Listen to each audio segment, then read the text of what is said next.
हल्के की तरफ से भी कि आप एक पार्टी ज्वाइन करें, कोई प्लेटफॉर्म जारी को ज्वाइन करें। बाकी इज्जत जिल्लत अल्लाह पाक के पास है, जो मेरे अल्लाह को मंजूर हुआ वही होगा। हम लोग जैसे मैंने कहा है कि हमारे वसाइल, हमारी ताकत, हमारी कुव्वत शेखुपुरा बार के हवाले से आपको आज के बाद ज़िला शेखुपुरा और शहर शेखुपुरा में एक तब्दीली नजर आएगी खुदा के फजल करम से। जो ये एक इमेज बनाया हुआ है इन्होंने कि जी ये शहर फलां का है, ये फलां का है, ये खुदा के फजल से इंसानों का शहर है, ये किसी मखसूस तबके ग्रोह का शहर नहीं है, ये शुरफा का शहर है। और शेखुपुरा जैसे आज तक हमेशा से मुस्लिम लीग नून का किला था, किला है और किला रहेगा।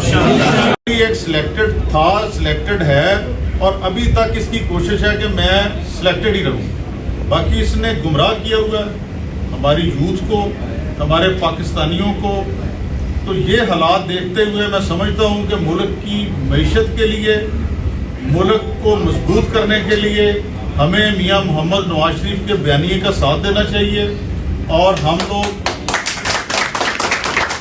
मियां मोहम्मद नवाज शरीफ के बयानिए के साथ, उनकी सोच और फिक्र के साथ, जिसको 100% अगर कोई बंदा पाकिस्तान मुस्लिम लीग नून में उसको एक्नॉलेज करता है, उस बयानिए के लिए जंग लड़ता है, तो वो मैं बिला मुबालगा प्रेस कॉन्फ्रेंस करते हुए सबके सामने कहना चाहता हूँ कि उसका हकीकी नुमाइंदा मियां मोहम्मद जावेद लतीफ़ है।